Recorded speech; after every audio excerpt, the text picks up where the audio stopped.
Lewis Carroll, the famous author, said that one of the deep secrets of life is that all that is really worth doing is what we do for others. And you want to feel valued for the work that you do, but what form does or should that value take? Value presupposes currency, and how do we measure the value of a person?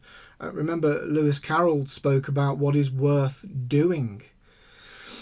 We're each unique, special, one of a kind, but job titles and insurance policies are not. Life insurance tells us what a person or what a person's life is worth. An employment contract tells us what a person is worth. You might think the contract actually puts the value on what the person does during their contracted hours of employment. It doesn't value the person themselves. But how do we separate the two? We design organisations to operate like machines with parts that interact precisely, efficiently, that fit together. We manage resources by scaling up roles, like we might add production lines to a factory to increase output capacity. From an organisational design point of view, we want all of our customer service reps or our salespeople or our HR business partners to be identical in terms of their capabilities and approach. Mass-produced food products such as Cadbury's chocolate or PG Tips tea or Nescafe coffee are made from raw materials which change from time to time because of the weather or availability or price and so on.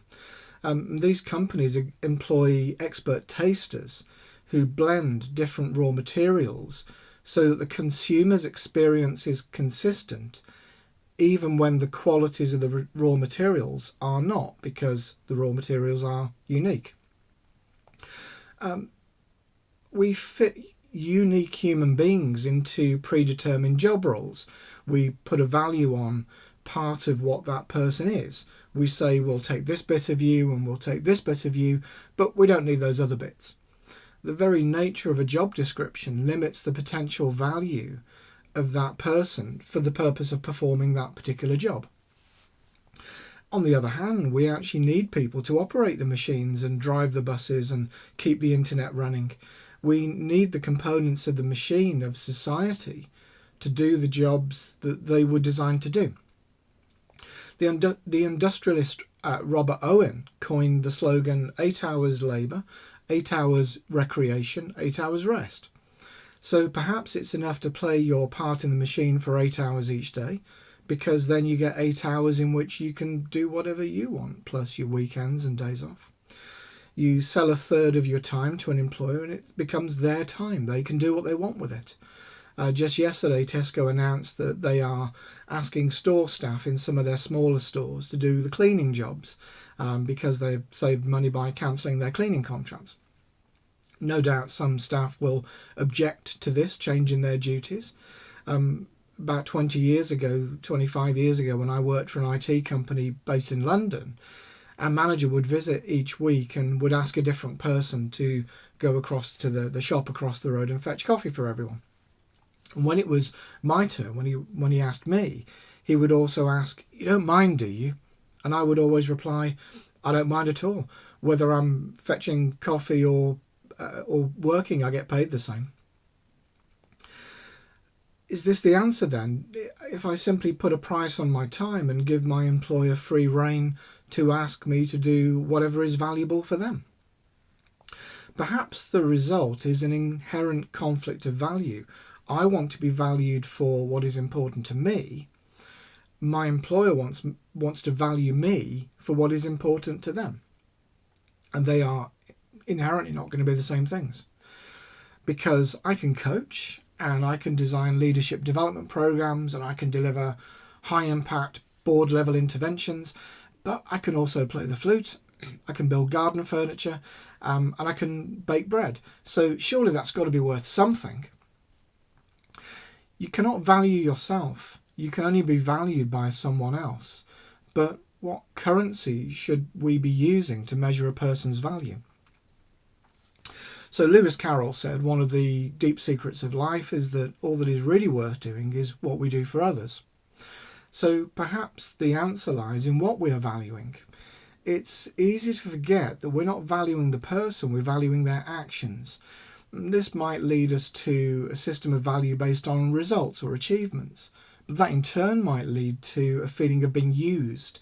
You only want me when I do this for you, or you only value me when I do this. And what we really seek is not to be valued for what we do, and not even to be valued for who we are, but to be valued for all that we are, all of us, in our entirety, not just the useful bits, the entire person. To value something requires three things. It requires an object to be valued, a valuer, and a unit of currency. Now, for a person to feel valued means that someone else is putting a price on that person, or at least on their relationship with that person. As soon as we think about the price of a person, we're in danger of straying into the territory of ownership and slavery. And yet people talk about being wage slaves, and managers talk about people as resources or assets. Even when managers are trying to say that people are valuable, they use the language of ownership. They say things like, and I'm sure you've heard managers say, people are our greatest asset. And of course, an asset is something that you own which has a value. It seems that the problem of a person's worth and their sense of value is entwined with the very notion of work. But we so easily lose sight of what it is that we're being valued for. We want to be valued more, so we do more, expecting greater recognition of that value. But if our extra work is neither required nor recognised, the result is frustration, feeling undervalued. It's counterproductive. So perhaps there's another message hidden in Lewis Carroll's words. One of the deep secrets of life is that what is really worth doing is what we do for others. Perhaps if what we're doing isn't being directly valued by someone else, we have to ask ourselves why we're doing it at all. As human beings, we are dependent on feedback.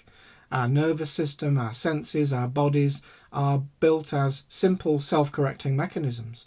We have a goal in mind, we are aware of our current state and the environment around us, and our nervous system calculates the actions needed to get us from here to where we want to be, to achieve the goal.